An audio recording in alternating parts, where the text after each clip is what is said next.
Right now, there is almost certainly a bottle of olive oil sitting on your kitchen counter within arm's reach of the stove, and I can tell you with a fair amount of confidence that it is already going bad. You just cannot taste it yet.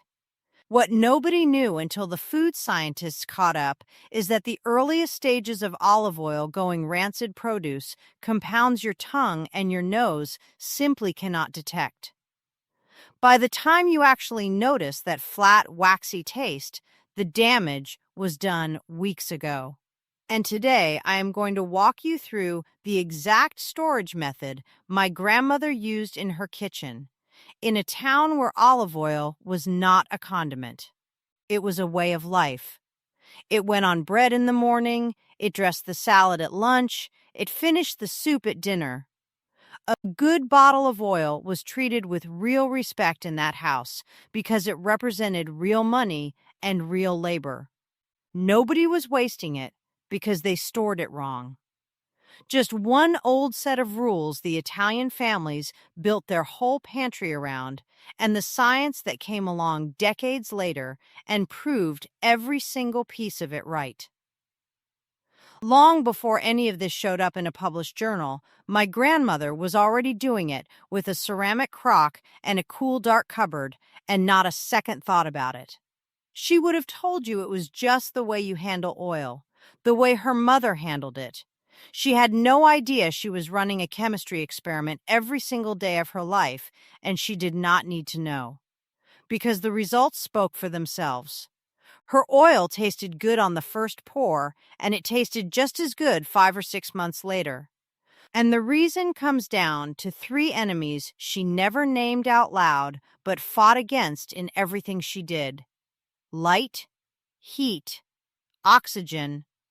Those are the 3 things that destroy olive oil, not time all by itself.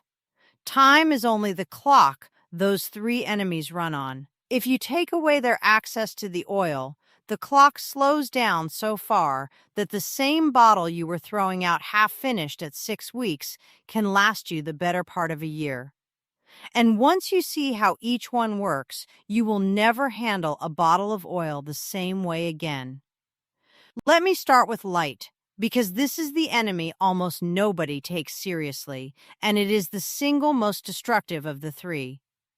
A study published in the Journal of Food Chemistry found that good olive oil stored in clear glass under ordinary fluorescent lighting, not sunlight, just the regular lights, in a kitchen or a store, lost 40% of its polyphenols in just 2 months.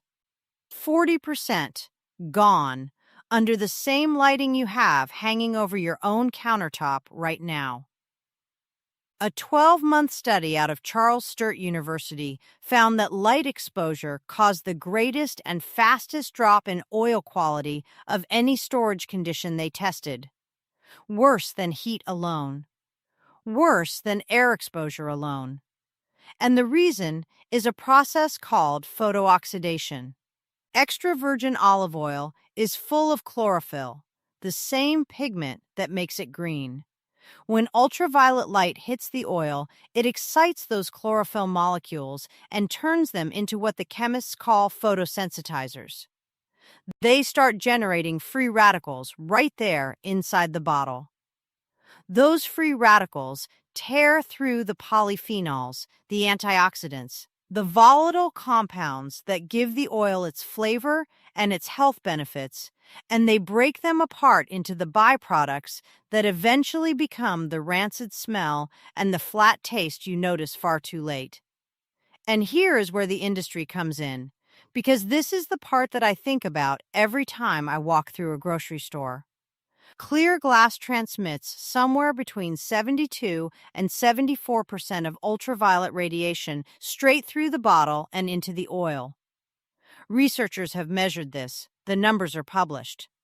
And yet, walk into any grocery store and look at the olive oil aisle. Clear glass bottle after clear glass bottle, sitting under fluorescent lights, sometimes for weeks before anyone buys it. Degrading from the moment it hit the shelf. Because a clear bottle looks good. A clear bottle lets you see the pretty green color. And the simple fact that it is destroying the oil inside it does not make it onto the label. My grandmother never once in her life stored olive oil in clear glass. Her family brought the oil home from the press in big tin cans, and she decanted it into a ceramic crock that sat in the back of a dark cupboard.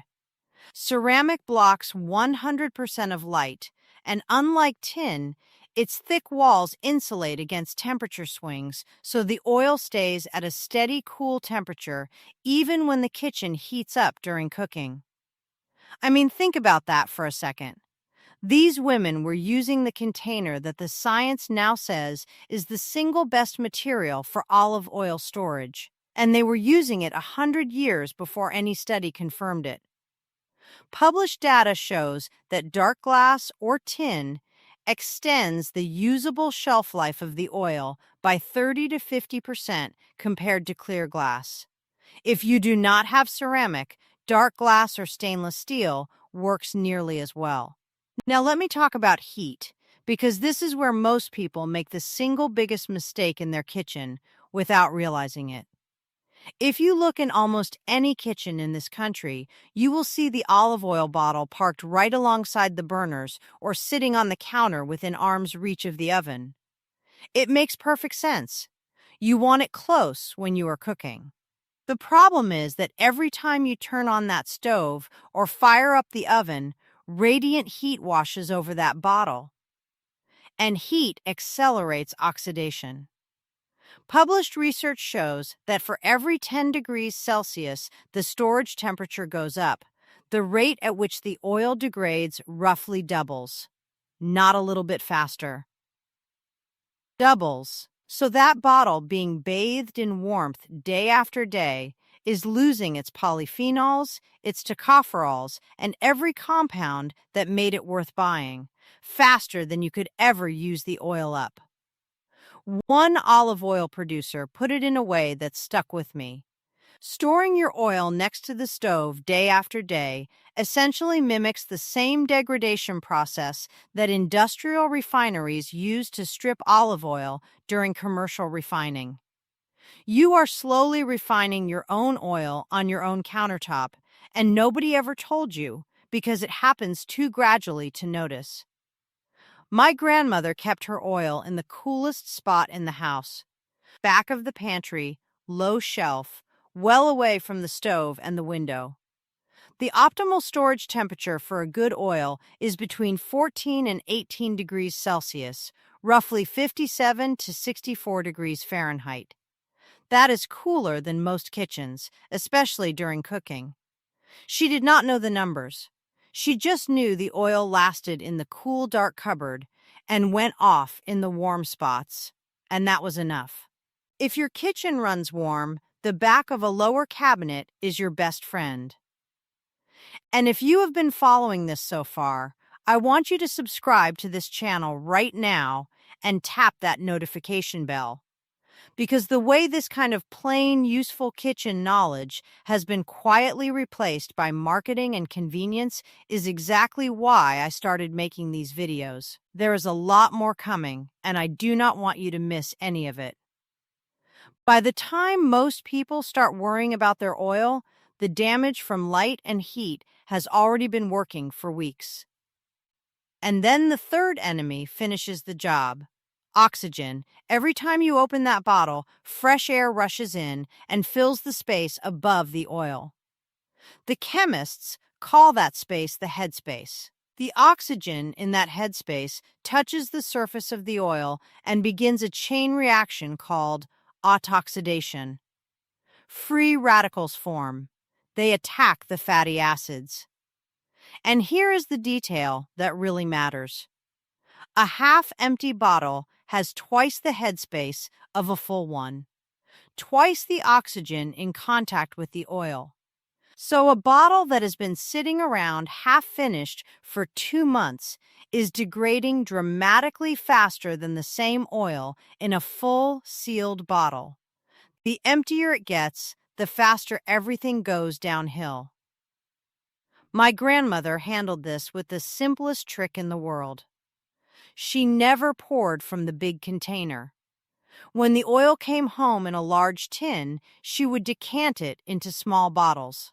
One at a time, each one filled right to the top and sealed tight. She poured from the little bottle during the week.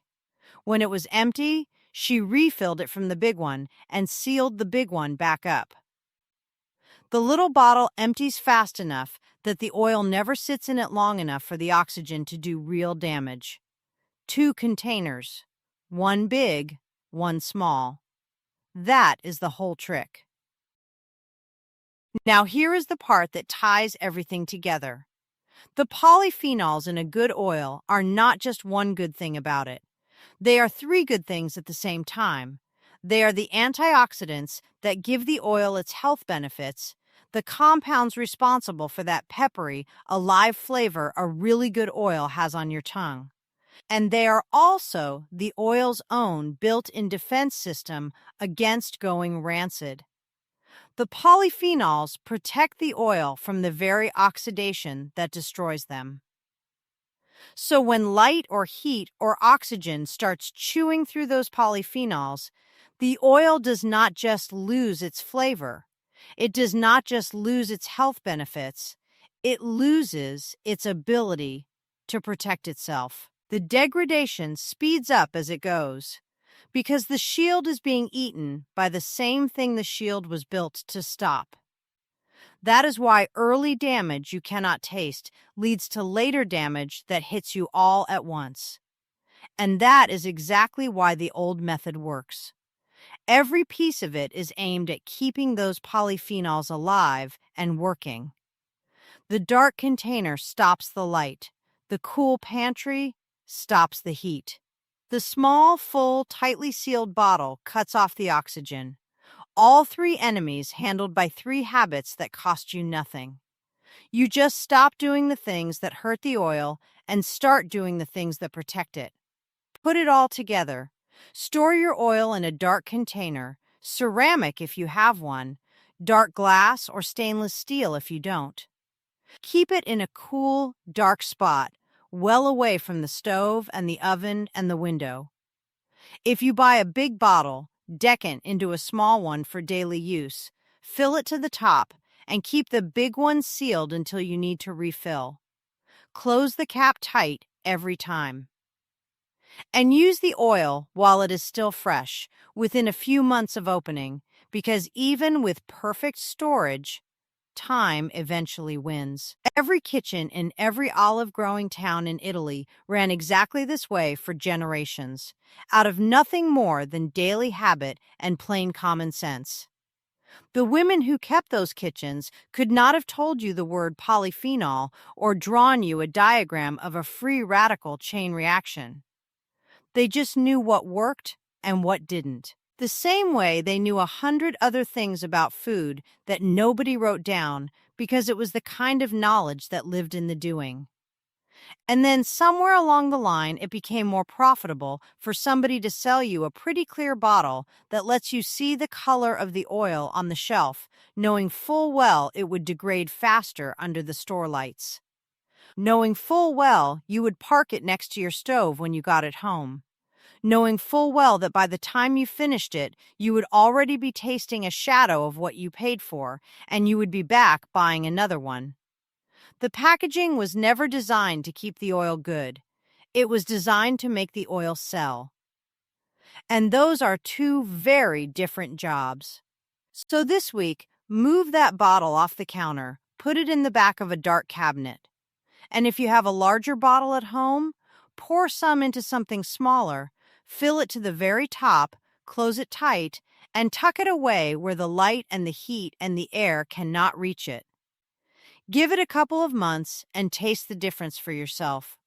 And if any of this brought back a memory of how your own mother or your own grandmother kept her kitchen, or if it saves you from throwing good money away on oil that went flat before you got the chance to enjoy it, leave a like so more people can find this.